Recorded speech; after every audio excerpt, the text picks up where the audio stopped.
Well, hello. What's up, guys? Welcome to another exciting discussion episode of my channel, my page. You know the name, don't have to say it. But anyway, I want to welcome you guys once again for another story. Today's story is about Tom Howell. He went missing on 09/12/05 in Limestone Mountain, Carolina. Well, in the Limestone Mountains in Carolina, Alberta. He was around 46 when he vanished. Tom Howell was an avid outdoorsman and bow hunter. In September of '05, he went sheep and moose hunting near Limestone Mountain outside of Carolina, Alberta. The mountain is approximately 30 miles southwest of Rocky Mountain House. The summit of the mountain is about 6,200 feet and is part of an extended ridge line running from north to south. Tom's boss filed a missing persons report, and several days later, the RCMP found Tom's truck near the mountain Forestry Trunk Road. Tom had parked his truck and apparently taken his ATV loaded with equipment to drive closer to his hunting location. The SAR personnel found Tom's covered ATV at the base of the Limestone Mountain. They dropped a ground crew at the location who performed an extensive search of the region but found nothing. At his truck, they did find receipts for $100 worth of groceries he had purchased prior to his hunt. Now, what it says here, bow hunters are quite different from hunters who use firearms. Bow hunters must use stealth, quiet, and surprise to get their trophy. Okay. Now, the hunter must sneak within a very close shooting range to get a quality shot. Part of that stealthy behavior also means that they may surprise predatory animals, which is sometimes dangerous. Now, in Tom's instance, it is very surprising that they did not find his pack, bow, clothes, campsite, nothing. They didn't find anything at all. He completely disappeared. Tom's family was told by SAR that the area is so rough and dangerous that they made a decision not to participate in the search. In cases like that, when it comes to SAR teams feeling that the search is, finding him is inevitable, or not finding him is inevitable, they often come across rugged ground in areas that they can't even get through. So they would try to figure out how is it that he could disappear in that area. Sometimes they find bodies in areas like that, and it just doesn't make any sense how he was able to even get there if they couldn't get there. And when the SAR teams say stuff like that, they don't want to put their crew in danger of anything, even if it's something like rugged terrain or whatever the case may be. It could be thorns, it could be loose rocks, it could be anything. It could be like 100-foot drop in a rocky cavern or in a box king, and you just never know. Now, in his case, everybody knew where he was going and what he was there to do, but somewhere along the line, he vanished without a trace, and his gear was gone as well. There's a lot of cases with these people that disappear where their gear, vanishes right along with them. And sometimes they may find something like, I forgot the name of this one guy that I read about in one of my last posts about how he was hiking in a certain area, and the only thing they found was his pack, and they said it was sitting on top of a log like as if someone was doing inventory. In his case, everything was gone. Now, let's do a perspective type thing. If it was someone that kidnapped him, naturally they would say they would want to take everything with him, so there wouldn't be any evidence of him being left behind where they could track him and find out where he is. Because some people, when they go into places like that, they leave trails. It may be like a marking on a tree so they can find their way back. It could be anything, like maybe they have a can of nuts and they use that as a market, in the areas that they're walking, so that they won't get lost in the woods. Some people use satellites, some people use compasses, whatever. But he was, like they said, he was an avid outdoorsman and a hunter. So he knew what he was doing, he knew where he was going, and he knew what he was going there to do. Now, the big question is, what happened to him? He went into that area, he never came out. So I'm guessing that there's theories about nature spirits not liking people coming into their woods, especially when they are taking advantage of nature with hunting the wildlife. They are part of nature too. And if you're hunting the wildlife in the forest or in the national park, they don't like that. These are beings that have been on Earth for thousands of years, way before humans stepped foot on any land. And they were inhabited by these. The Earth was inhabited by these people. And now that they're gone, they're still here, but in spirit form. When they see stuff like hunters coming into the woods, shooting bows and bullets at nature's creatures, they don't like it. I'm gonna tell you right now, I've seen nature spirits. Okay, they take form in everything. It could be tile on your floor. It could be the clouds. It could be the moon. They're everywhere. Okay, and once you know what you're looking at and you know what they are or who they are, it is what it is. You just know. So I know for a fact that they're everywhere. Okay, and they're definitely in the woods, because the woods is sacred. The forests are sacred. The national parks are sacred. That's the reason why they're federally owned by the government. Okay, they know something's up, and they know that there is something out there that is beyond their control. That's one of the main reasons why the Park Service don't talk about it. The police don't want to touch it. The government, all they want to do is say that they're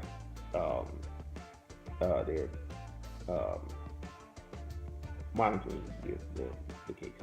That's all they say.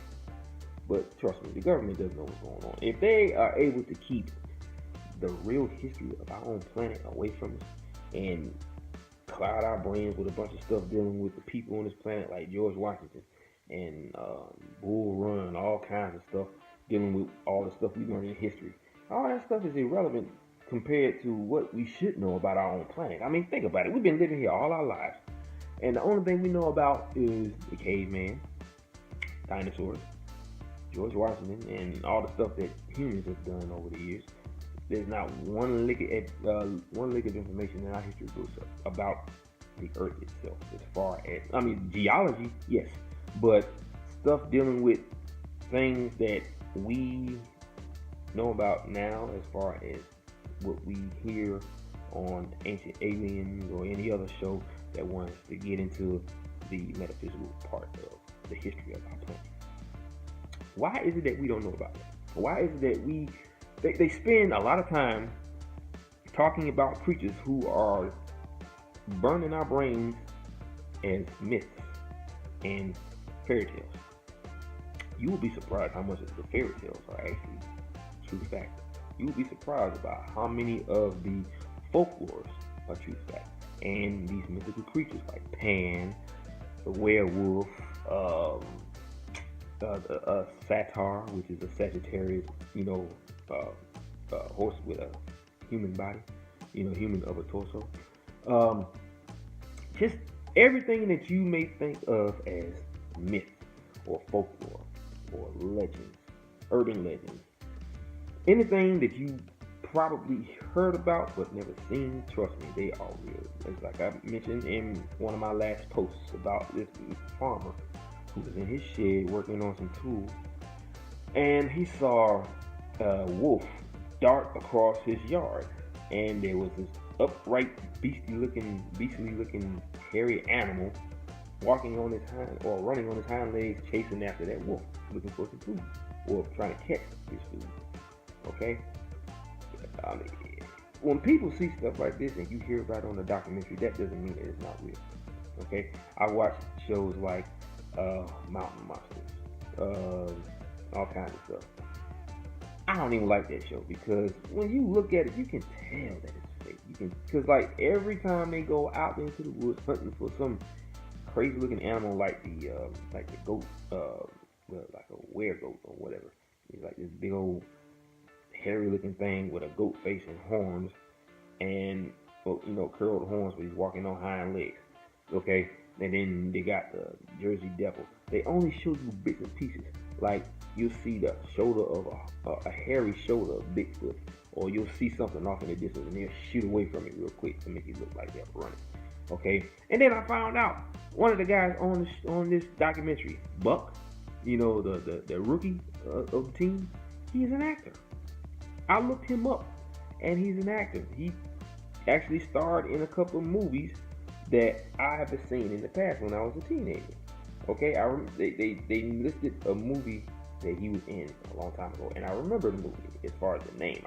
I know I had seen it, but that was a long time ago. Now, granted, I'm not saying that he wasn't out there for real doing what he was doing. Okay, he could have been an actor who got into this stuff and he started hunting for, folklore creatures like Bigfoot or whoever or whatever else. I'm not saying that he's not out there for that, okay? But the fact that he was an actor, and this is a documentary about people that's kind of saying, yeah, we're going to get down there, they be all doing all this screaming and getting all hyped up about stuff. That, yeah, we're going to go down there, we're going to teach that thing. Oh, and the guy that sounds like Boom Howell on that show, he's funny. He is really hilarious. But it's just the fact that, yeah, boy, we're going to go down there, we're going to teach this thing, and the teach right now. He's supposed to be a Marine. Not saying that he ain't. I'm not saying he's not a Marine. Okay? But the show is funny, but I fell away from it. I really did, because that show about mountain monsters, when you have shows like that want to depict what is really out there, but they turn it into like a comedy or like a documentary about these things. A lot of times these shows are based on these creatures, but they drag some of the stuff out. Like, say they're on the verge of finding this or they're on the verge of finding that. They'll wait until the end of the season, then they'll cut it and make you sit there and sweat the whole time. And then when it comes back, they still doing the same thing. They almost caught something, or they don't never catch anything at all. Just like finding Bigfoot on the, I think it was the Animal Channel. It was on the Animal Planet. I actually watched that show for a while, but I watched it to the point where I started to see certain things that made me realize that it was fake. Like, every single time they go out into the woods in places like the Pacific Northwest, they always hear wood knocks in the distance, and they will make you think they're getting close to finding evidence of Bigfoot, like a video clipping of it. Like these guys that live in the woods and trackers and stuff like that. They had this one guy that walked around the woods barefoot all the time, and they will always show you this video that they said that they caught of these creatures, and it would always be some like a video like off in the distance. Like one time they said they saw a devil dog walking up along this hill, and you saw it for like a quick second because they always moving the camera, so you can only catch a small portion of it, so you can't really see what it is. Just like one video about they said it was like a Bigfoot that was walking behind this shed up on a hill, and all you saw was sunlight. It looked so fake, it was just ridiculous for me to even watch, so I stopped watching it a long time ago. Okay? It was just pitiful, because I know these things are real. I've never seen them, but I just know they are. Because, first of all, when you know that the government keeps all the secrets, and they spend all of their careers trying to keep these secrets from us, that lets you know that it's real.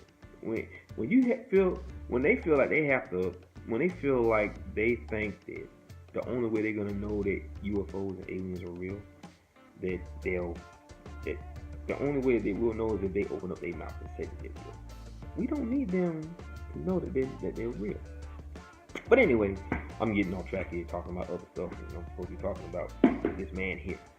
But like I said, in his case, like I said, he went into the mountains to do what he wanted to do. He wanted to hunt. Okay, we're talking about an avid hunter and an outdoorsman. He knew what he was doing. He probably been doing it since he was like 7 years old with his father. Okay, even the people who know what they're doing are not safe in the woods, because these nature spirits do not like when we come into their domain with technology, they want you to be a part of nature, but without all this stuff. Become one with nature. Love the animals. Treat them with respect. Treat the forest and the woods with respect. Don't be putting markings on the trees, because technically, if you're putting markings on the trees with a knife, you're actually hurting it. You just don't realize it. Try drinking that in. So, I'm not saying that he was doing what he was doing.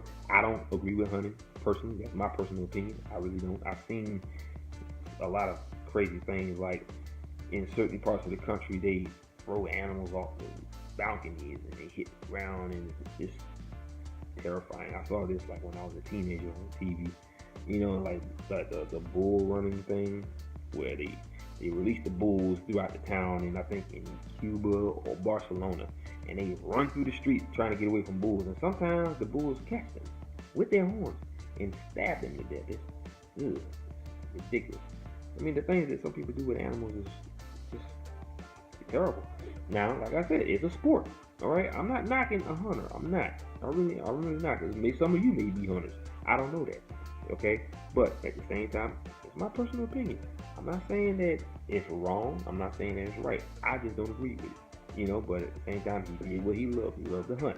And some people do it for the hunt. They don't do it for the kill. Sometimes they'll track it. They'll subdue it. And some of them release them. But some of them have them as a trophy in their house. So, with that being said, like I said, he goes in, they know where he was, and they know what he was there to do, but somewhere along the line, he just vanished. And everything that he had with him was gone. The only thing they found was his ATV, but all of his equipment was gone. Okay? Like I said before, nature spirits don't like people coming into their domain with all this technology, so they take that with them, so that you will never know what happened to him. But, like I said. Anyway, that's all I got on this man here. Like I said, his name is Tom Howell. So, I will be posting more videos, so stay tuned. And if you like the video, hit me with a thumbs up, like and subscribe. Send me a comment. If you got any more ideas of what's happening with these people, hit me up. You can email me. All this stuff is listed below in the comment section, or in the links that I got below. So you guys know what to do. I want to thank you guys for joining me today, and I will see you back again real soon with more stories. And by the way, I told you before, I'm trying to get that book, Sobering Coincidence. Apparently they went up on the shipping and handling. They split it up to where if you was out of the U.S., it would be more. If you're in the U.S., it's less. Apparently now everybody got to pay the same thing. So I got to pay $78 instead of $35. Anyway, gotta go. See you when I see you. Aloha, mahalo, and a huio. Peace. Be blessed.